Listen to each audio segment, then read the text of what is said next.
This is Made for More Living with Johnny Jennings. Online at madeformorerealty.com. That was pretty awesome, Matt, having Jake on the show. You never know. I'm a little bummed that I didn't get a free massage out of it, didn't get a free massage? No, come on. An adjustment, something. Sheesh. So it's just, you never know who you're going to impact. That was my takeaway from having him on the show. You just never know. Because I remember seeing him at the mixers and us talking, and it's true. You just never know the impact you're going to have on people. You never know. Positive or otherwise. Right. Correct. Right? I've had many of those experiences. Like I said, what? I didn't realize that hurt you so bad. I'm sorry. I didn't even Usually mean it's my that. wife. Oh, gosh, yes, wives. But it's true. You never know. And I love those networking events because, like he said, you got a lot of people coming in there who you think have it all together, right? Maybe they own their own business or they just have a lot of connections, but maybe underneath they're very reserved.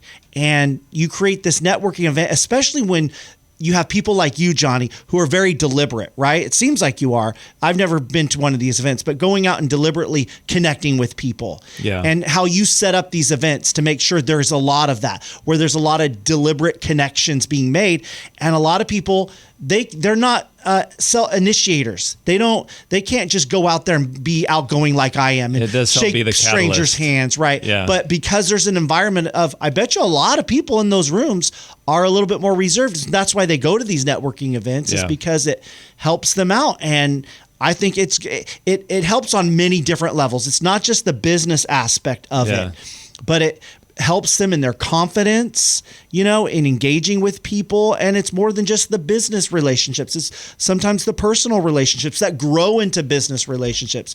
I think network events, especially in a society that we're in right now, where everyone's segregated and isolated online and, nobody goes into the office anymore. I think it's important to have more events like that. I think people are hungry for those type of networking events. They're hungry for that personal connection. Yes. Yeah. Yes. Like a meaningful relationship. So sometimes, the personal relationships turn into work.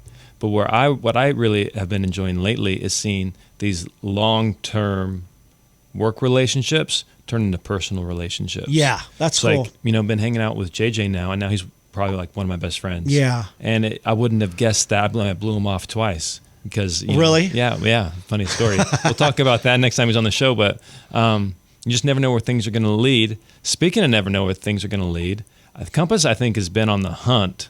The Compass Real Estate Company. Yeah. They've been on the hunt to make some big acquisitions this year. I think they were close with Berkshire Hathaway. They announced that they were merging, and then the CEO said, no, we're not merging. That's all fake. And then he ended up stepping down. So I think they were close to merging with Berkshire. But they did recently just partner with or buy out Anywhere. Yeah. So at the time of, of this show, that just happened or was announced yesterday. And I believe they bought it. They bought the shares for $1.65 billion. And the numbers may change in coming weeks, but supposedly Anywhere's revenue for a year, like annual revenue, is somewhere around $1.7 million. So $1.7 million. Excuse me, billion. Oh, okay. I was like, wait a second. Million, Slow billion. down. That Tomato. Yeah. But so anyways, so I'm curious to see how that plays out. I don't know how much debt Anywhere had. I don't know how that looks. But well, would you say it was this is a prime time to make that acquisition with the climate of the real estate market? Yeah, I think it was a killer move. I mean, we'll see how it plays out. You think they got a great deal? I think they got a great deal. I think that all of a sudden the market is down, and when the market rebounds, they're gonna have captured more market share. I really think that it was a good move. And the biggest thing that I'm curious to see how this plays out is how is that going to impact their office exclusive, their Compass exclusives. So have you heard about Compass and how they're trying to keep listings off the MLS? Yes. Is that part of what Zillow was doing as well? So what Compass was doing is they were saying, hey, come to us. You're going to have this massive list of off-market inventory if you're looking to buy a house. Sellers, if you want an easy, we have this massive list of people who come to us because they know we have off-market inventory. And it'll just be an easier, more pleasant transaction for sellers and buyers. Well, Zillow didn't like that because Zillow is in the business of reselling agents' listings. And so if the listings are not getting put on Zillow, then that waters down Zillow's proposition to the consumer, and thereby they're able to sell less ads to their to the agent population. And so I think by Compass going in and acquiring, like they could have up to as much as 20% market share in terms of residential real estate. So 1 out of 5 houses that are going to be bought or sold, that's pretty will incredible, go through their corporation now. That's huge. Yeah. And that's just going to add fuel to their exclusives fire. Where do you think eXp plays into all of that? Where are they at? eXp is very much anti the exclusive thing. Leo Parejas is very much anti that.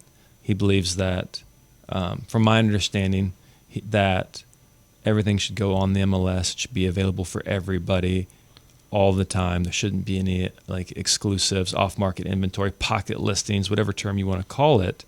That he's into a more open market. Yeah. And how much share of the market do you think eXp holds right now? Because it seems like wherever I drive around Roseville, especially Placer County, but Sacramento as well, you just see a lot of eXp signs out there. Yeah, I have to pull the numbers, but because also how we're set up, how the brokerage is set up is different than your traditional brick and mortar. So pulling the numbers is sometimes a little bit more tricky. But I heard somebody recently say it's almost 1 in 2. Almost 50% of the transactions here locally. Oh, locally are done through an eXp agent. And why so much locally as compared to the rest of the country? Brent Grove. Is that what it's all about? It's just Brent Grove was one of the guys at the ground floor, and he is here, and he's from right here in Roseville. I think this market here, like in the Sacramento region, is very accepting of a model like eXp. And so when eXp came along, it was the first of its kind, and it like this is like I call it eXp Mecca. It is just like an epicenter, a very, very high dense population of eXp agents, and so that's why we sell more houses than your typical real estate company. And there's other companies out there trying to copycat it, and that's when hey, this, because what happens is, as early as when I was paying attention to eXp, like 2018, people were making fun of it. They were saying it won't last. Right. And now all of a sudden, industries are starting to companies are trying to pivot or start a variation of the eXp model. So it went from being it's not sustainable, it's not a good model, to hey, we're gonna switch to that or copycat it.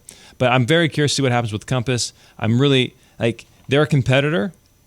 I'm not necessarily a fan of Compass, but I have to hand it to them. They were in dire straits a few years ago.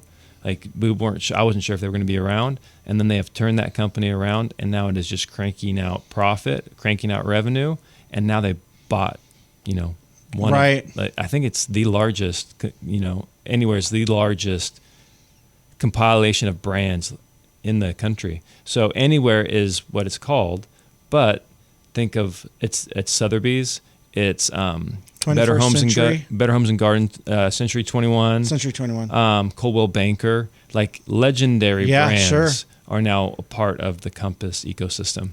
So does that create a monopoly? 20%. It's not really a monopoly. No. So you say it's just about 20% nationally is what they're anticipating. This between what Compass does on its own and what these brands do as well, combining that together, they're anticipating it to be about 20% market share. Which is kind of scary. If competition's a good thing, then you're seeing consolidation of power. But at the end of the day, I'm not too worried about it. Yeah. Yeah. And here's the thing I do like about Compass is Compass does tend to stand up against NAR. Compass does tend to stand up against the MLSs. Compass is standing up for itself. Like it's doing this so it can make more money. Right. The whole exclusive thing. But it's also feels like it's standing up for the agents. Whereas especially over the last 2 years, agents have just been, hammered by the DOJ. There's been multiple lawsuits. Yeah. It always seems like the agents are the scapegoat. The agents are the reason why, something wrong it's broken in the industry. Whereas Compass seems to be saying nope, we want agent involvement. Agents are a valued part of this. And so it's kind of nice that's something I do appreciate that Compass is doing. Yeah. But when we come back, we're going to be talking about why lower interest rates, because the Fed just announced they're dropping the rates, why lower interest rates are not going to help you sell your house. So one of our coworkers here at the radio station, Steve Gasser, has finally retired after 45 years. An incredible man, hired me over 25 years ago.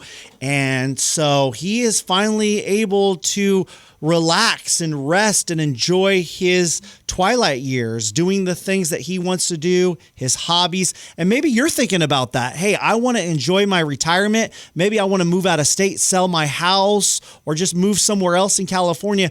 Johnny Jennings can help you make that dream possible by getting you the most money for your home. He has all the tools, the resources, the staff with his entire team at Made for More Realty. So if you want to net the most money for your home and you want an easy, uncomplicated process where Johnny Jennings is going to help you every step of the way, and you don't have to worry about all those costly home repairs that you think need to be done, Johnny Jennings is your man. All you got to do is Google Johnny Jennings with Made for More Realty and get more for your home.